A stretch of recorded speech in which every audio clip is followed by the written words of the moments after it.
dalam nama Yesus. Bagi setiap kita yang siap untuk mendengarkan firman Tuhan, sama-sama kita katakan amin. Amin. Sekali lagi shalom semuanya, Bapak Ibu teman-teman yang dikasih oleh Tuhan. Puji nama Tuhan, kita sudah masuk di minggu ketiga bulan Mei, dan saya percaya berkat Tuhan terus melimpah atas setiap kita. Meskipun kita mungkin masih beribadah di rumah, tapi kita percaya hari demi hari Tuhan terus memberikan transformasi dalam kehidupan kita ya. Welcome semuanya, dan hari ini kita mau sama-sama belajar firman Tuhan.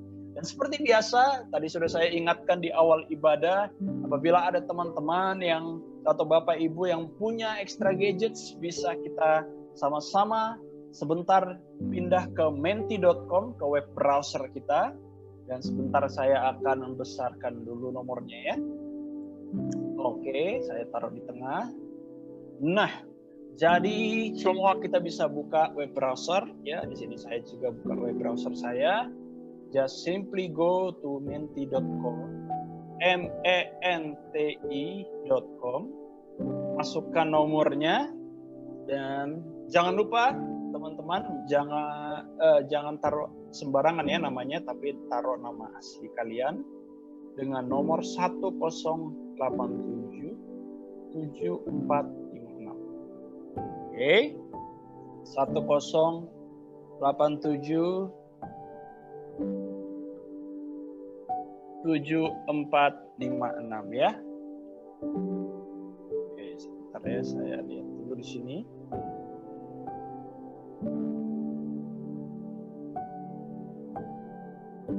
Ya, saya klik dulu. Ini ada sedikit hal yang harus diubah sedikit.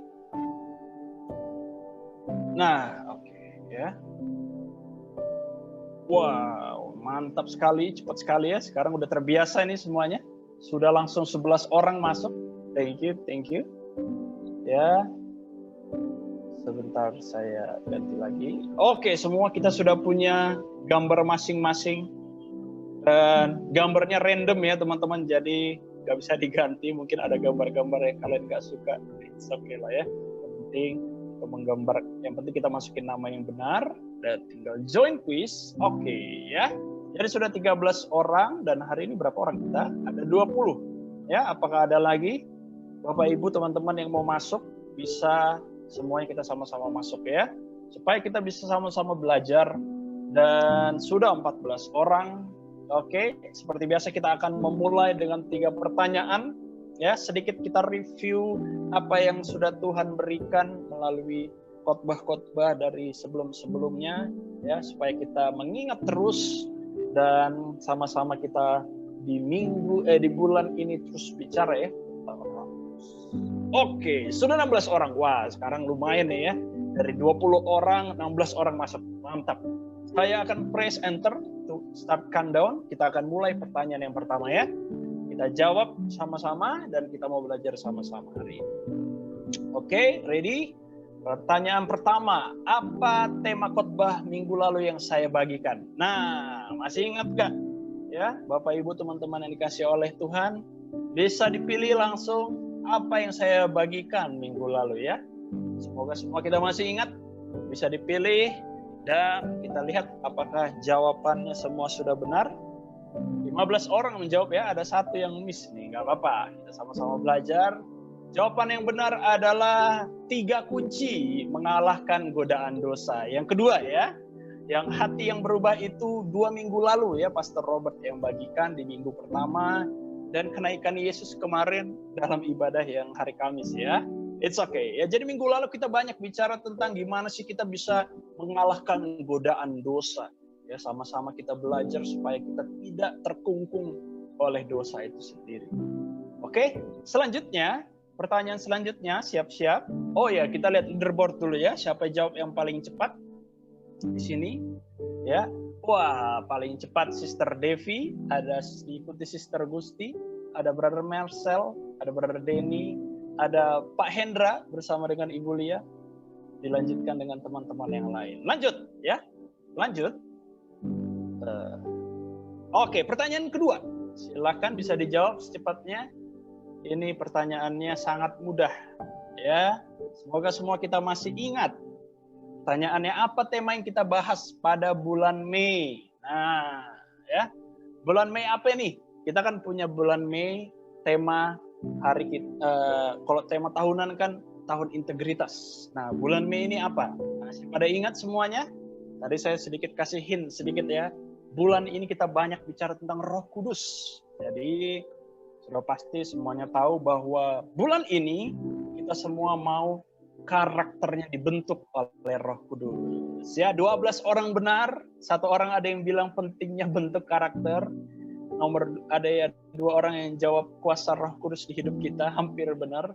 Tapi kita memang hari ini banyak bicara tentang karakter yang dibentuk oleh Roh Kudus, ya. Karakter yang bisa menjauhkan diri dari dosa, karakter yang bisa berubah melalui pujian dan penyembahan. Banyak sekali yang akan kita bahas dalam minggu ini. Apalagi bulan Mei ini ya ada 5 minggu teman-teman, jadi kita akan banyak bicara apalagi. Ya. Oke, jadi kita lihat apakah ada perubahan. Waduh, ya ternyata Brother Marcel mengambil tempat dan nomor 2 diikutin Pak Hendra dan Ibu Lia ya. Habis itu ada Sister Devi, ada Brother Bob, dan selanjutnya teman-teman yang lain. Sister Tio nih fastest ya, tapi masih di posisi 5. Selanjutnya ya, pertanyaan ini cukup cukup harus tahu tentang cerita Alkitab. Kita lihat ya, semuanya apakah tahu di sini? Kita lihat pertanyaan ketiga, setelah 40 hari Tuhan Yesus lahir dari kebangkitannya, dia bangkit. Tuhan Yesus naik ke surga di hari keberapa? Dia mencurahkan Roh Kudus. Nah, ada yang tahu nggak nih? Di hari keberapa ketika Tuhan Yesus kemarin sudah naik ke surga? Ya, Kamis kemarin, di hari keberapa dia mencurahkan Roh Kudus? Ya. Yuk, sama-sama kita lihat apakah semua sudah menjawab? Yes.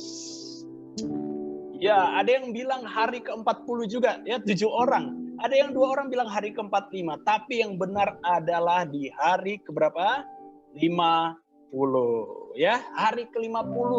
Bapak, Ibu, dan teman-teman yang dikasih oleh Tuhan. Jadi, gak langsung waktu Tuhan naik ke surga langsung diberikan ya. Tapi Tuhan bilang ke murid-muridnya, tunggu ya, aku akan datang mencurahkan Roh Kudus. Maka dari itu, minggu depan kita akan merayakan hari Pentakosta. Ya, Penta itu adalah 50. Penta itu 5 ya.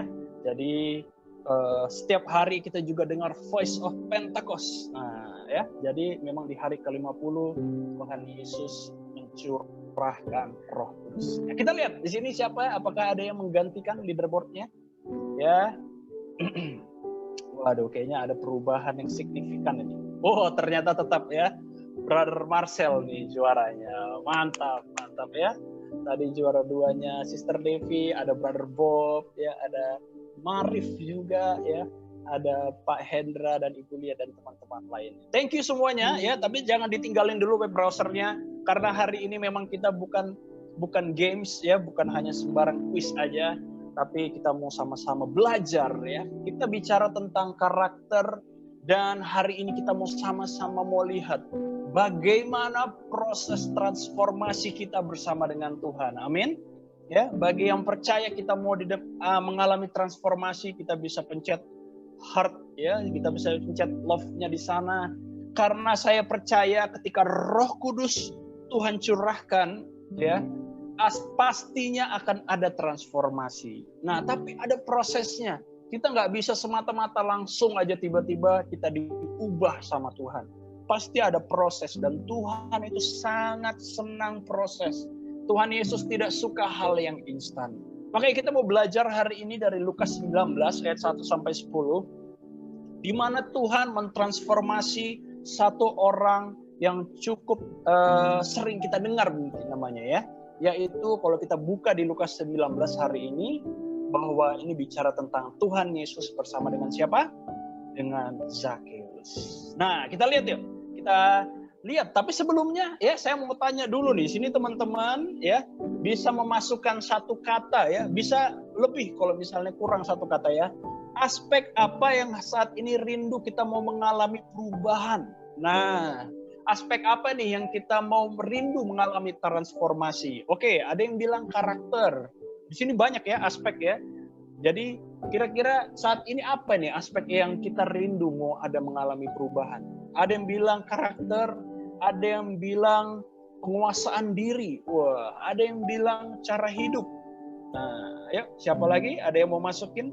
Dari kita bisa masukin lebih dari satu ya. Kalau misalnya mau jawab lagi nggak apa-apa ya.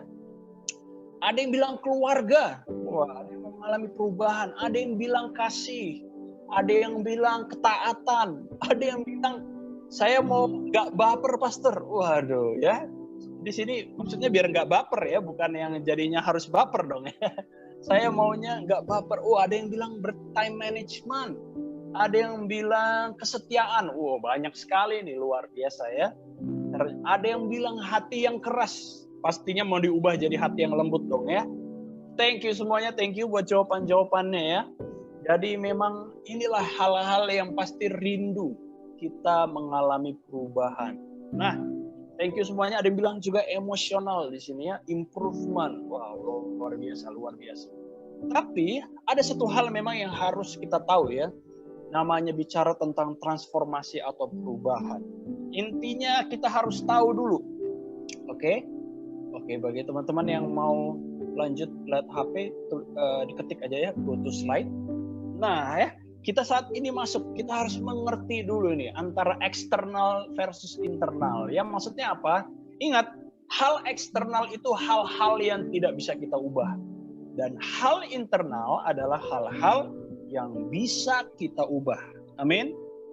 Ya, hal eksternal saat ini apa pastor? Hal eksternal yang terjadi. Kita tahu COVID sedang terjadi, kita nggak bisa ubah itu teman-teman. Peperangan di Israel dan Gaza, kita nggak bisa rubah itu teman-teman. Ya, saat ini ada juga kalau teman-teman baca ya, ada peperangan antara Cina dan Filipina, itu nggak bisa kita ubah. Ya, peraturan pemerintahan yang berubah-ubah itu nggak bisa kita ubah. Tapi ingat, ada satu hal internal di dalam kehidupan kita yang benar-benar bisa kita ubah. Jadi saya percaya, kalau saya balik lagi ke hal-hal yang tadi, ya, tentang emotional improvement, kesabaran, cara hidup, karakter, itu semua adalah hal internal, ya. Itu yang bisa kita ubah. Tapi ingat teman-teman, ya, kalau kita hanya fokus dengan internal kita, jangan sampai kita lupa juga dengan hal-hal eksternal. Karena hal eksternal itu secara otomatis pasti akan mengambil sebuah efek dalam kehidupan kita. Jadi apa yang bisa kita ubah saat ini, tapi kita juga harus tetap buka mata kita ya. Kita lihat, makanya dari itu kita terus di sini sama-sama berdoa, nggak cuma buat diri kita aja, tapi semua kita di sini berdoa, mulai dari keluarga, bangsa-bangsa, dan juga media, edukasi, karena memang mungkin hal-hal itu tidak bisa kita ubah, tapi kita percaya ketika kita berdoa bersama-sama, Tuhan melakukan mujizat. Jadi kita baca dulu di Lukas 19, ayat 1-2, kita akan gali per ayat ya, per ayat atau per 2 ayat hari ini. Sama-sama ya kita baca ya hari ini, 1, 2, 3. Yesus masuk ke kota Yeriko dan berjalan terus melintasi kota itu. Di situ ada seorang bernama Zakheus, kepala pemungut cukai, dan ia seorang yang apa? Yang kaya. Ingat ya, Zakheus ini adalah seorang tax collector dan dia adalah seorang yang kaya. Ya, ketika kita berbicara tentang seorang yang kaya, berarti dia ini kayanya bukan kaleng-kaleng, teman-teman. Ya, dia ini benar-benar kaya berarti. Ingat ya, orang kaya itu pasti, kalau saya di sini gambarkan mungkinnya kalau zaman sekarang namanya orang kaya pasti ya tampilannya mungkin bagus, apalagi kalau kerja di pajak gitu ya, nggak bisa yang tampilannya biasa-biasa aja. Nah, tapi ya di sini kita bisa lihat, kita akan mau belajar bagaimana Zakheus mengalami transformasi. Karena saya percaya Zakheus ini secara tidak langsung bisa menggambarkan diri kita. Mungkin kekayaannya kita saat ini nggak hanya secara fisik ya. Mungkin saat ini kita ada yang kaya secara waktu. Kita punya banyak waktu. Kita kaya secara keluarga sayang semua sama kita. Kita kaya akan kasih keluarga. Jadi nggak cuma hanya bicara tentang kaya material aja, tapi memang di sini si Zakheus digambarkan kaya secara material. Nah, selanjutnya di ayat 3 ya. Ia berusaha melihat orang siapakah Yesus itu ya.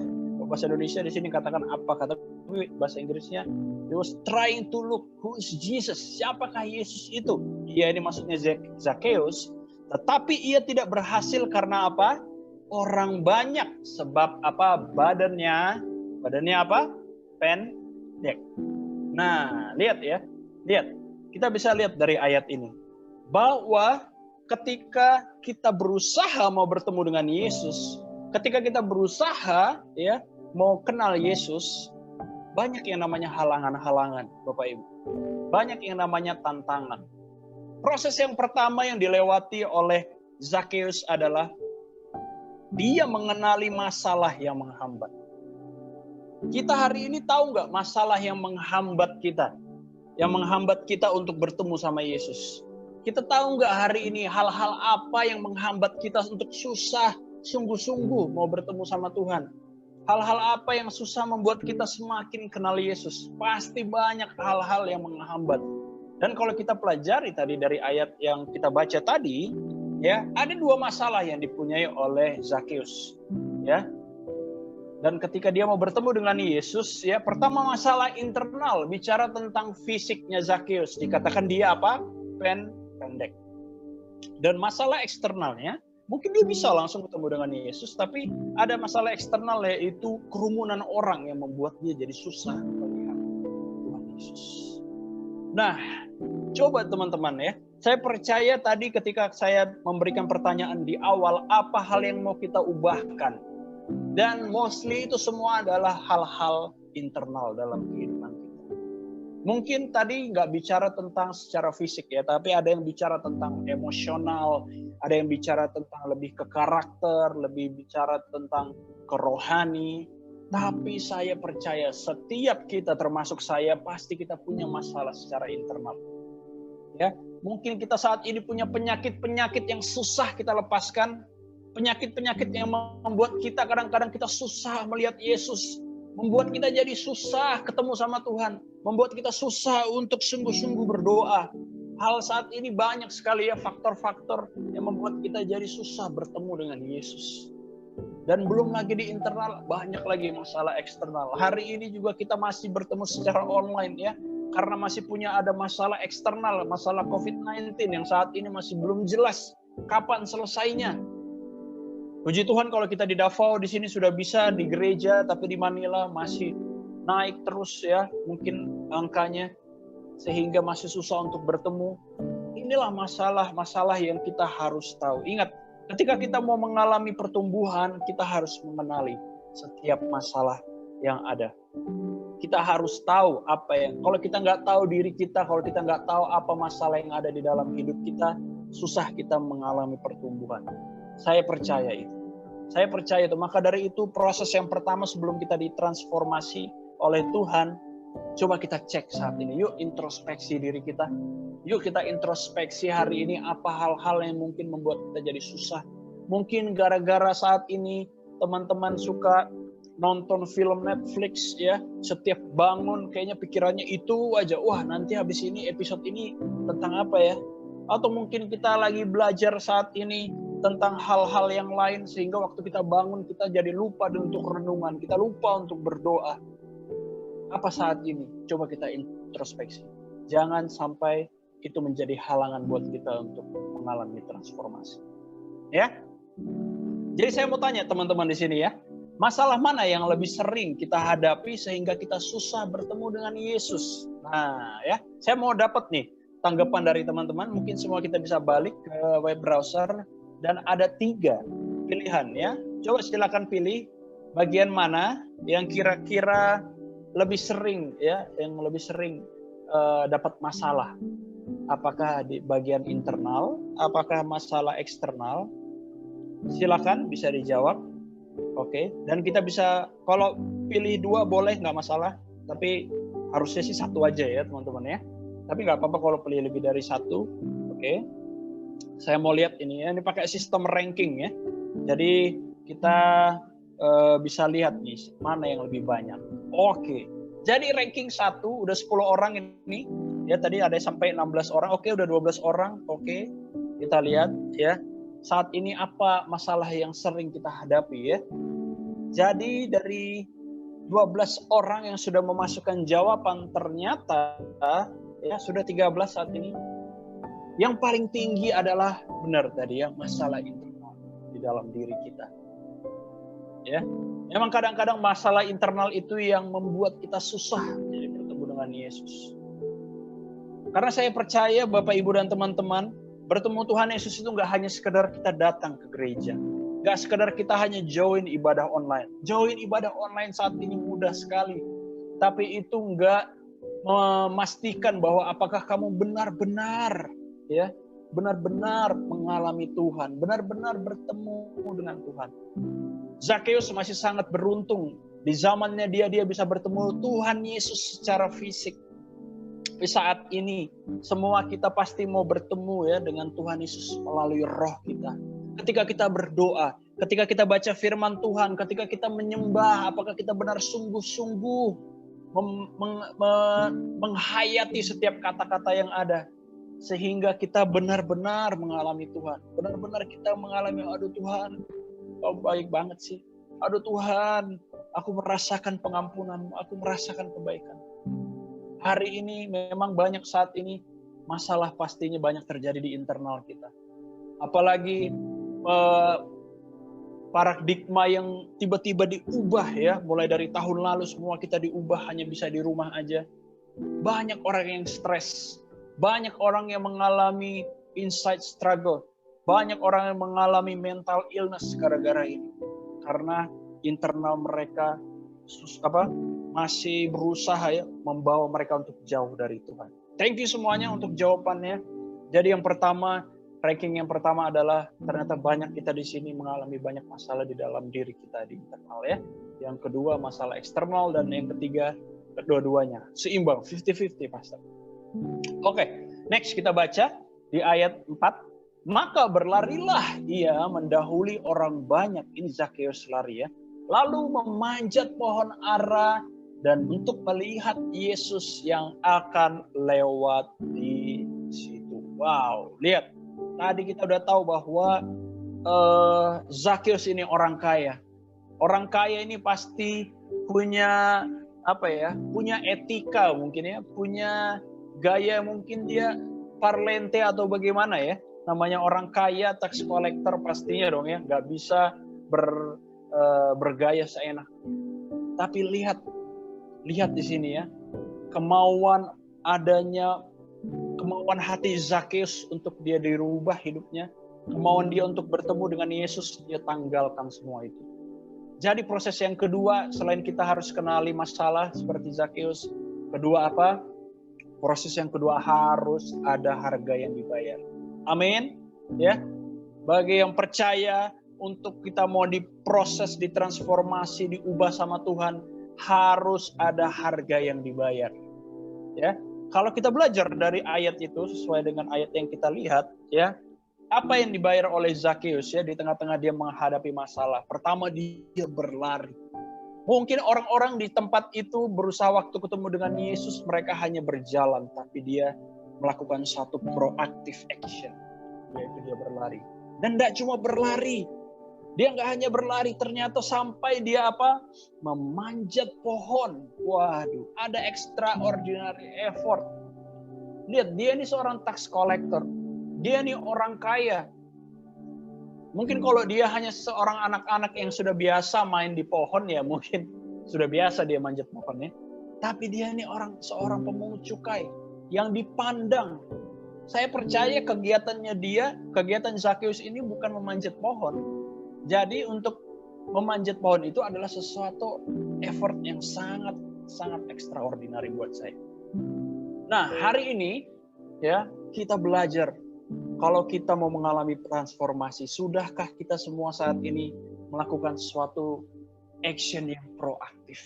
Ya, apakah kita pernah melakukan extraordinary effort saat-saat ini untuk kita mau bertemu dengan Tuhan? Segala teknologi yang membuat kita mudah saat ini, ya, saya yakin semuanya harus punya action yang proaktif. Bagi semua yang udah biasa di sini membaca renungan mungkin 15 menit sehari, ayo kita proaktif, lebih lagi. Mungkin yang sudah biasa baca 2 pasal di sini, lebih lagi yuk, baca 5 pasal per hari. Mungkin yang sudah biasa di sini datang beribadah, ayo lebih lagi yuk. Mungkin mulai mendoakan orang-orang, mulai mendoakan keluarga kita. Mungkin yang sudah biasa baca Alkitab, mulai yuk kita melayani teman-teman kerja kita. Mulai yuk kita melayani orang-orang di sekitar kita. Harus ada proaktif dan extraordinary effort. Jangan kita di situ-situ aja. Karena disitulah Tuhan mau merubah kehidupan kita ketika kita mau melakukan seperti apa yang Zakheus lakukan. Ya, jadi kembali, apa yang dilakukan Zakheus memang secara fisik, tapi saat ini kita mau tangkap, gak hanya secara fisik aja, tapi kita tangkap secara roh, secara karakter. Bagi semua yang mau diubah karakternya, jangan kita, ya saya mau diubah pastor karakternya, tapi setiap hari biasa-biasa aja. Setiap hari mungkin biasanya jarang bangun pagi, ya udah biasa aja. Yang mungkin biasanya jarang doa, ya udah tetap jarang doa. Jangan. Ayo kita mulai proaktif saat ini. Apa effort yang harus kita lakukan lebih dari sebelumnya ya? Saya jadi mau lihat di sini statement ini bagaimana kita mau menanggapi statement ini ya teman-teman ya. Jadi saya mau lihat statement yang pertama, saya sudah sering proaktif dan melakukan extraordinary effort pastor dalam pekerjaan saya buat yang kerja, dalam pelayanan buat yang pelayanan, atau any kind of responsibility ya, tanggung jawab apapun. Nah, setuju nggak buat statement yang pertama ya? Mungkin ada yang bilang tidak setuju, mungkin ada yang bilang masih nomor 3, ya kadang-kadang sih pastor ya. Ada yang mungkin sangat setuju. Nah, saya mau lihat nih ya, bagaimana respon kita dengan statement ini. Oke? Yang kedua, saya masih jarang pastor proaktif dan extraordinary. Apakah setuju dengan hal ini? Ya. Bisa dijawab. Yang statement kedua dan statement ketiga, pastor saya jujur nggak pernah pastor saya proaktif dan extraordinary. Apa itu pastor? Saya baru kali ini dengar kata proaktif dan extraordinary pastor ya. Jadi saya kurang setuju mungkin, atau mungkin wah saya nggak setuju pastor. Saya sudah pernah melakukan hal itu ya. Bisa dijawab sama-sama. Saya akan submit juga jawaban saya. Oke. Buat yang mau lihat hasilnya bisa kita lihat hasilnya di Zoom. Buat yang buka dua-duanya much better ya. Nah ini kita lihat ya. Jadi di statement yang pertama ya, rata-rata oke, udah 10 orang, enggak apa-apa. Saya kasih waktu untuk teman-teman ambil waktu untuk berpikir ya, supaya jawabannya juga enggak sembarangan. Sambil saya tunggu, saya juga minum sebentar ya.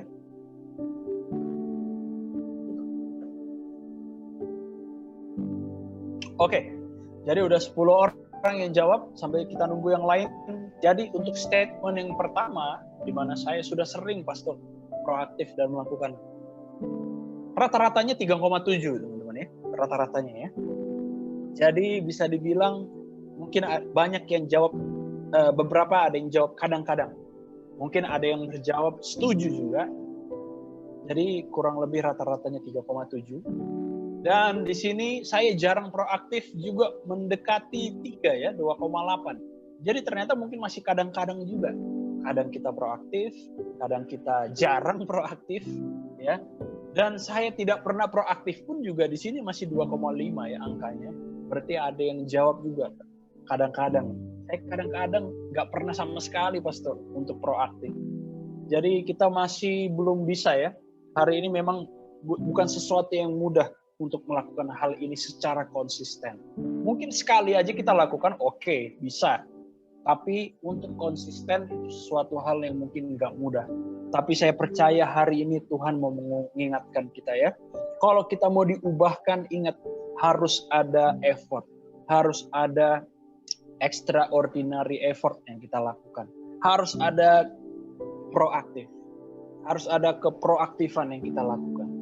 Meskipun kita tahu bukan karena itu Tuhan Yesus mau mengubah hati kita ya. Tapi Tuhan mau melihat action kita. Rasul Paulus pun berkata, aku berusaha yang terbaik. Meskipun aku tahu bahwa ini sebenarnya fully kasih karunia Tuhan. Tapi aku terus melakukan yang terbaik. Aku mau melakukan yang terbaik. Jadi proses yang kedua adalah yuk kita semua dapat belajar dari Zakheus. Untuk kita proaktif dan melakukan effort yang extraordinary. Lanjut. Dikatakan ketika Yesus sampai ke tempat itu, ia melihat ke atas dan berkata, Zakheus, segeralah turun. Sebab hari ini aku harus menumpang di rumahmu. Lalu Zakheus segera turun dan menerima Yesus dengan apa? Sukacita. Amin.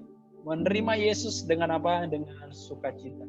Saya percaya ketika kita tahu masalah kita, dan kita melakukan suatu effort yang lebih untuk kita mau ketemu dengan Tuhan Yesus. Ketika kita sudah bertemu dengan Tuhan, ya pasti ada sukacita. Itu yang paling penting, Bapak Ibu teman-teman yang dikasih oleh Tuhan. Ada sukacita di hati kita. Ada damai sejahtera. Ada satu joy. Meskipun kita banyak masalah, meskipun kita banyak keterbatasan seperti Zakheus, meskipun kita banyak saat ini mungkin kekurangan, banyak kita kesalahan yang kita lakukan, tapi ingat kalau kita mau diubahkan sama Tuhan harus ada sukacita. Amin. Bagi yang punya sukacita, yang saat ini merasakan sukacita, sama-sama kita pencet tombol love-nya ya. Kita percaya bahwa sukacita harus ada di hati kita. Jangan waktu kita datang ke ibadah saat ini kita dengan hati yang males-malesan, kita dengan hati yang tidak sepenuhnya fokus sama Tuhan. Jangan sampai hati kita mendumel, komplain sama Tuhan, menggerutu, sungut-sungut. Jangan. Harus ada sukacita. Apapun masalah yang kita hadapi saat ini, Bapak, Ibu, dan teman-teman yang dikasih oleh Tuhan, harus ada sukacita. Amin. Ya, ini proses yang ketiga yang dialami Zakheus dan kita juga harus terus alami. Tapi ingat, ketika kita sudah bersukacita, ya, kadang-kadang memang masalah eksternal itu kita nggak bisa kontrol. Masalah eksternal itu nggak bisa kita kontrol seperti di ayat 7. Tetapi semua orang yang melihat hal itu dikatakan apa? Bersungut-sungut katanya, Yesus, ia menumpang di rumah orang berdosa. Ya, ingat, waktu kita berusaha untuk semakin dekat sama Tuhan, banyak hal-hal eksternal yang nggak suka sama kita. Kita akan otomatis pasti banyak orang ya. Kalau saat ini mungkin kalau bahasa gaulnya banyak orang yang menjulit, netizen yang menjulit ya. Hal-hal positif aja masih dilihat dari hal-hal negatif. Dan kenapa kalau di konteks ini di ayat ini orang bersungut-sungut melihat Tuhan Yesus mau ke rumahnya Zakheus, karena di zaman itu budaya saat itu orang Yahudi, apalagi seorang guru, sangat nggak mungkin untuk datang ke rumah seorang pemungut cukai. Karena pemungut cukai itu mereka anggap dalam tanda petik orang berdosa. Seperti halnya mungkin pelacur, mungkin halnya orang yang terkena penyakit kusta ya. Mereka orang-orang yang berdosa, orang-orang yang najis. Tapi luar biasanya kita tahu bahwa Tuhan datang ke dunia ini bukan buat kita yang sempurna. Bukan buat kita yang gak ada kesalahan. Bukan buat kita yang gak ada kekurangan. Tapi Tuhan malah datang kepada hati yang hancur. Hati yang penuh dengan dosa. Hati yang benar-benar mau mengakui kejujuran kita. Sebagaimana Zakheus. Sebagaimana setiap kita saat ini. Saya percaya Tuhan lihat hati kita saat ini. Dan Tuhan mau melihat dan menerima sukacita kita. Dan selanjutnya, ya di ayat 8. Tetapi Zakheus berdiri dan berkata kepada Tuhan apa? Tuhan, setengah dari milikku akan kuberikan kepada orang miskin. Dan sekiranya ada sesuatu yang kuperas dari seseorang yang akan kubalikan 4 kali lipat. Wow. Luar biasa sekali ayat ini. Saya percaya ini suatu ayat yang sangat mengubah hidup Zakheus. Ya. Karena saya percaya ketika Zakheus sudah tahu dia punya banyak masalah yang yang membuat dia terbatas ya untuk bertemu dengan Yesus, tapi dia melakukan satu effort yang luar biasa. Dan ketika Yesus merespon, dia punya sukacita. Sehingga ada satu transformasi. Kita bisa lihat di sini transformasi yang sangat-sangat nyata terjadi oleh Zakheus. Maka dari itu, ini proses yang terakhir adalah proses keempat, ada transformasi yang nyata. Amin, saudaraku. Ya, kita tahu saat ini konteksnya si Zakheus ini adalah karena dia orang kaya dan dia orang tax collector. Mungkin pikirannya hanya duit, dan duit. Tapi kita bisa lihat di sini, Tuhan mengubah hatinya. Dan dia melakukan satu transformasi yang nyata. Yang sebelumnya mungkin dia mengambil uang-uang orang, ya mengambil pajak, tapi saat ini malah dia mau menjadi orang yang memberi. Mau menjadi orang yang memberi, malah nggak cuma memberi, dia katakan memberi lebih. Dan saya percaya kenapa dia bilang sekiranya ada sesuatu yang kuperas dari seseorang akan kembalikan 4 kali lipat. Ya karena mungkin sebelumnya dia pernah memeras orang. Mungkin dia pernah memaksa orang untuk mengumpulkan pajak-pajak yang diatur pada zaman ini. Ya, maka dari itu ada perubahan yang sangat-sangat luar biasa saat ini. Dan saat ini transformasi apa yang mau kita lakukan? Transformasi apa yang mau terjadi dalam kehidupan kita? Mungkin gak semua kita di sini, saya percaya gak semua kita transformasi hanya bicara tentang material aja, ya.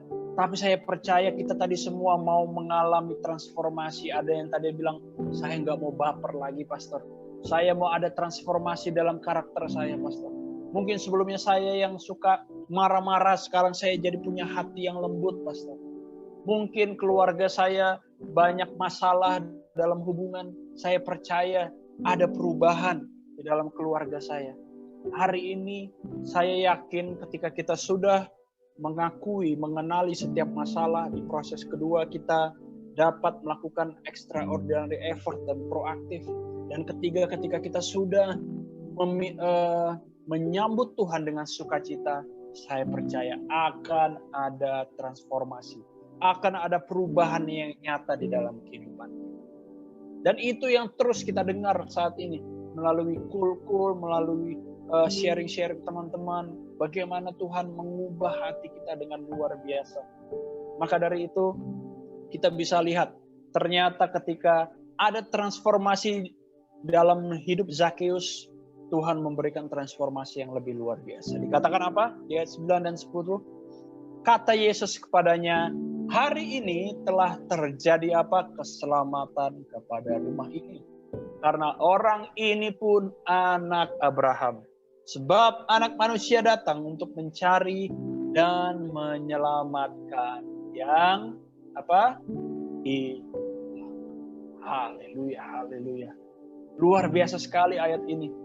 Ternyata Zakheus gak cuma menerima transformasi dalam kehidupannya. Dia nggak hanya sekedar menjadi orang yang suka memberi, tapi ada satu perubahan yang Tuhan berikan juga kepada dia. Itu apa?